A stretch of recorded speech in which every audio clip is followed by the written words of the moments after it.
आम आदमी पार्टी को हमसे उम्मीदें हैं। केजरीवाल की सारी टीम कह रही है कि जो हम 10 साल में नहीं कर सके 7 महीनों में क्यों नहीं किया इन्होंने।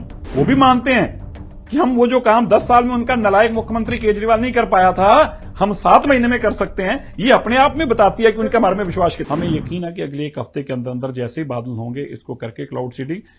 पिछली सरकारें तो केवल बोलती रहती थी। बताइए कहां से शुरू हुए हैं? 7 महीनों के अंदर सारी परमिशनें ली हैं, 7 महीनों के अंदर सारे एग्रीमेंट करे हैं, एमओयू साइन करे हैं, साइंटिस्ट के साथ बातचीत करके फाइनल किया, पायलट्स के साथ, जहाज के साथ, सब कुछ। आपसे उम्मीदें ज्यादा है क्या? नहीं, होनी भी चाहिए, क्योंकि हमारी काबिलियत, आम आदमी पार्टी को हमसे उम्मीदें हैं। केजरीवाल की सारी टीम कह रही है कि जो हम 10 साल में नहीं कर सके 7 महीनों में क्यों नहीं किया इन्होंने। तो मैं मानता हूं ये भी अपने आप में हमारे लिए एक बहुत बड़ा मेडल है। वो भी मानते हैं कि हम वो जो काम 10 साल में उनका नालायक मुख्यमंत्री केजरीवाल नहीं कर पाया था, हम 7 महीने में कर सकते हैं। ये अपने आप में बताती है कि उनके बारे में विश्वास कितना। मैं वापस आता हूँ पंजाब की पराली, बीच में एक और राज्य आता है हरियाणा, तो वहां से कोई समस्या नहीं आ रही? नहीं, आती है हरियाणा से भी। आपके पास डेटा है कुछ? नहीं, ऐसा गलत है। हरियाणा से भी आते हैं, यूपी से भी आती है, ऐसा नहीं है नहीं आती। ये तो कहना गलत है। पंजाब को सिंगल आउट क्यों? नहीं, मैंने पंजाब को नहीं किया। मैंने कहा पंजाब में पराली जानबूझ के जलवा रहे हैं, पंजाब के किसान नहीं जलाना चाह रहे, मैंने ये कहा है। पंजाब के अंदर मैं फिर से क्लैरिफाई कर दूं नवीन जी, पंजाब के किसानों को पराली के पैसे मिलते हैं। अब पहले पराली मुफ्त में जाती थी। मेरी भी हरियाणा में खेती है, मेरे पिताजी माताजी अभी भी खेती ही करते हैं। हमें इस पिछले साल से, उससे पिछले साल भी हमारे पास ही फैक्ट्री लगी है, हमारी पराली खरीद के लेके जाते हैं।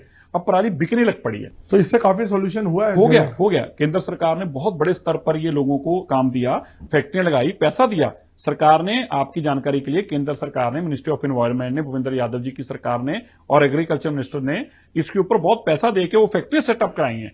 अब उससे पैसा मिलता है। अब किसान पराली जलाना नहीं चाहता, ये जलवा रहे हैं, ये जानबूझकर पॉलिटिकल है टोटली। वो तो फिर देखिए गंद डालने वाली बात है। अच्छा नहीं है ना केजरीवाल जी 10 साल तक मुख्यमंत्री रहे हैं। आपको लगता नहीं उनको शोभा नहीं देता? आपको लगता नहीं थोड़ी ये ब्लेम गेम बंद होनी चाहिए और दिल्ली के लोगों को थोड़ी राहत मिलनी चाहिए? तो राहत तो मिल रही है। और अब आप क्योंकि एनवायरमेंट मिनिस्टर हैं, आप थोड़ा बताएं कि अब नेक्स्ट स्टेप्स क्या होंगे, क्योंकि अगले 1-2 महीने आपने जैसा खुद बोला ये मौसम रहने वाला है। जी देखिए, नेक्स्ट स्टेप तो 3 ही हैं।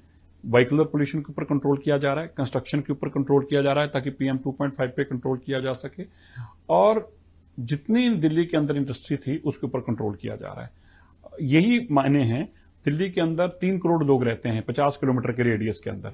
अब 3 करोड़ लोग रहेंगे तो स्वाभाविक तौर पर, और फिर जो दिल्ली का सराउंडिंग पोल्यूशन है, चाहे वो नोएडा के अंदर हो, चाहे गाजियाबाद में हो, चाहे किसी भी जगह पे हो, उसका इंपैक्ट भी आएगा। अगर बाहर का AQI हमसे कम होगा तो हमारे लिए और बेटर होगा, और बाहर का AQI हमसे AQI ज्यादा हो जाएगा तो हमें उसका नुकसान मिलता है। इसलिए ये एक स्वाभाविक बात है कि इसके ऊपर बड़ा प्लान का काम करने का, जो कि रेखा गुप्ता जी की सरकार कर रही है। Subscribe to One India and never miss an update. Download the One India app now.